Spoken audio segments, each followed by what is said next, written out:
Hello everybody, March 29th, 5:30 p.m., day 17 of I Survived Suicide. So I had my doctor's appointment this morning with Dr. Yin. I love her, she's great.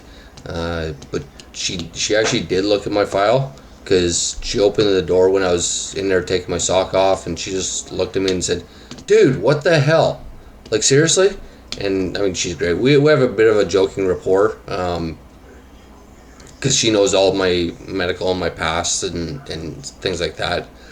And so she was quite upset as to what I had done. I apologized to her for all the because all the medication I took was prescribed by her, and it's not like I meant to take those pills into Shoppers, and I'd meant to do that for years because some of those were, 5 years old, and just it didn't have the desired effect that we wanted, or somehow some of them had really bad effects that we didn't want.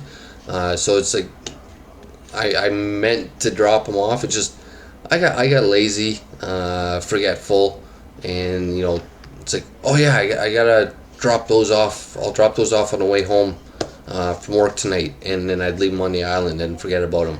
And then another week or month would go. Oh, yeah, I gotta run to co-op and do some, go to Walmart and all this other stuff. I should take those and drop them off. And then, I'm halfway down the road. It's like, oh man, forgot them. So, it was like, it was stupid, and laziness. She did look up the medications that the doctor at the hospital had suggested. I'd actually been on those before, and one of them gave me that really bad effect that some of you have told. I was in there, and I was in her office, and I went from vibrating to crying to laughing in like 1.45 seconds. She actually said stop taking them because this is not good, and I'd only taken them for 7 days, and I think she gave me like 30 of them or something like that. I can't remember which one it was, but she said no, we're not doing either one of these because we've tried these ones before and they don't work. But there's so many different medications out there that it takes time to find the right one for the right person. Like what works for him doesn't work for her, and things like that. But she gave me, now I'm probably going to say this wrong, venlafaxine. But she's only giving me 7 days, so don't worry anybody. So I don't know if it'll show up. Venlafaxine, 7 days. And when I picked them up at Shoppers, the pharmacist is going, well, there's only 7 days. Like, there's dispensing fees. And it's like, dude, I don't care. We're going to stick with, because they take like 6 weeks to really take full effect, what he said. He's like, we should just give you, the 6 weeks. It's like, dude, no. You know what? I'll come in every week to get another 7 days. I'd prefer that. I agree with Dr. Yin, with limiting the amount. At this moment in time, I don't even know if I'm going to take one tonight. I'm really on the fence about it just because of everything that has transpired over the last little while. I actually almost don't want any medication in the house. Like I can, when I get mentally to the point where I can actually take the Advil, I'm okay. Like, I'm not gagging or throwing up or anything. It's just like I physically don't want to open that bottle. And it's again, I go from one extremes to another. So I try and keep, okay, I've had this problem. Let's not even have that temptation. Like I was saying earlier, I'm really respectful to the people with the vices, and with mine.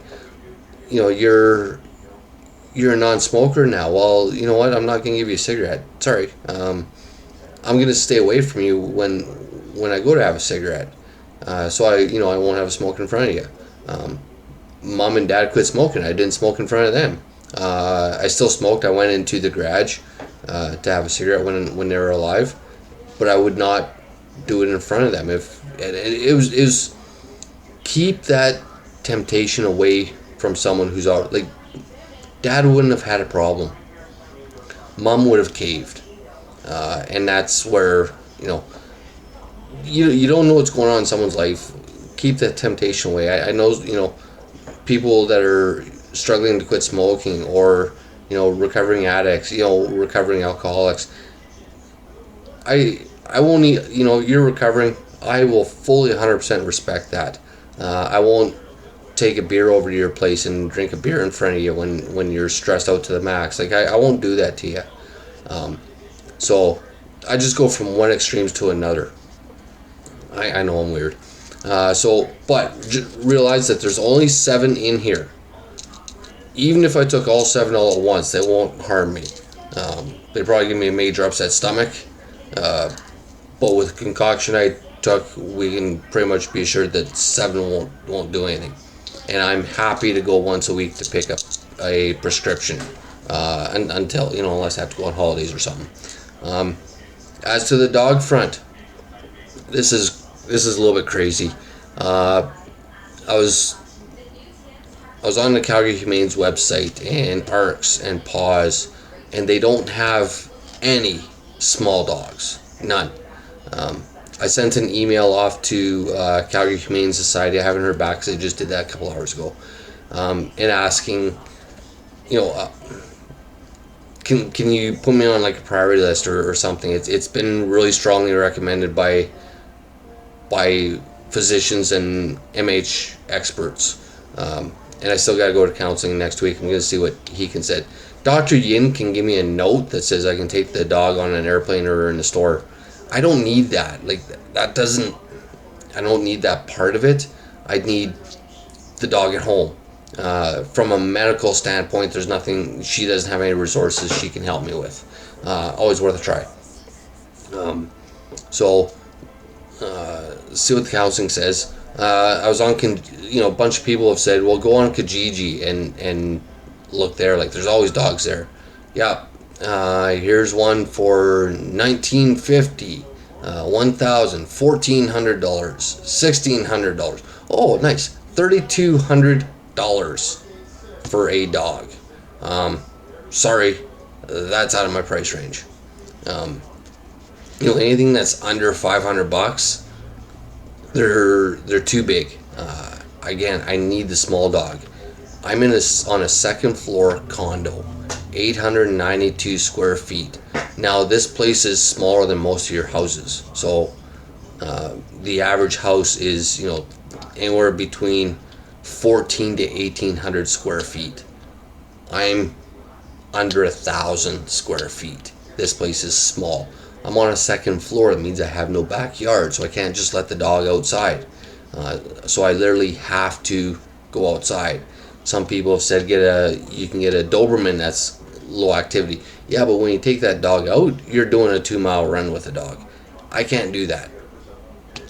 I don't have that drive. I don't have that energy. I don't have that ambition. Let's take an 80-year-old lady with a 2-month-old or 1-year-old kid. Yeah, you're getting. I'll have a heart attack. I don't have that level. So I need a small dog that I can, walk down the steps, take for a walk around the parking lot, and there we go. The dog's happy. That is what I'm looking for. So see what Humane Society comes back with me at. I also checked Red Deer's Humane Society. I haven't checked Edmonton's, or I'll go for a road trip. I took I can jump in the work truck and go. I did it last summer. I borrowed the truck and went to Leduc and picked up my motorbike. I was going to drive to Fort Mac on the weekend to pick up a dog. That lady still hasn't emailed me or even read that message I sent her on Facebook. The company will let me do that. I cover gas, no big deal. So we'll see what Edmonton has later. See what Lethbridge has later. Red Deer didn't have anything, but Calgary Humane Society, PAWS, and ARCS don't have small dogs. I appreciate everybody saying, go to the Humane Society, get a rescue. And you know what? I would be more than happy to go to the Humane Society, except they don't have any. Um, People are not turning dogs in. When little dogs get turned in, they're gone right away. So you've got to be there right now. So I did send them an email. We'll see what happens with that. Um, I've got to get x-rays on my wrist and my foot just to make sure I don't have any nerve or tendon damage. So I'll do that here in the next few days or so. And yeah, other than that, I can't think of anything else. Again, I'm not sure if I'm even going to take any of these pills tonight. I don't know. I know it's a chemical imbalance in the brain, and I went through a whole heightness. Those that have been following my posts here have seen the history and the culmination of a whole bunch of different things. And I mean, I haven't even divulged all the demons that I've got. So they're still hidden. I'm still burying them, but counseling's next week. So I'm hoping that helps. And we'll take it from there. Other than that, I'm still alive. I'm still kicking. Still going. Still healing. All right, everybody. Have a wonderful night.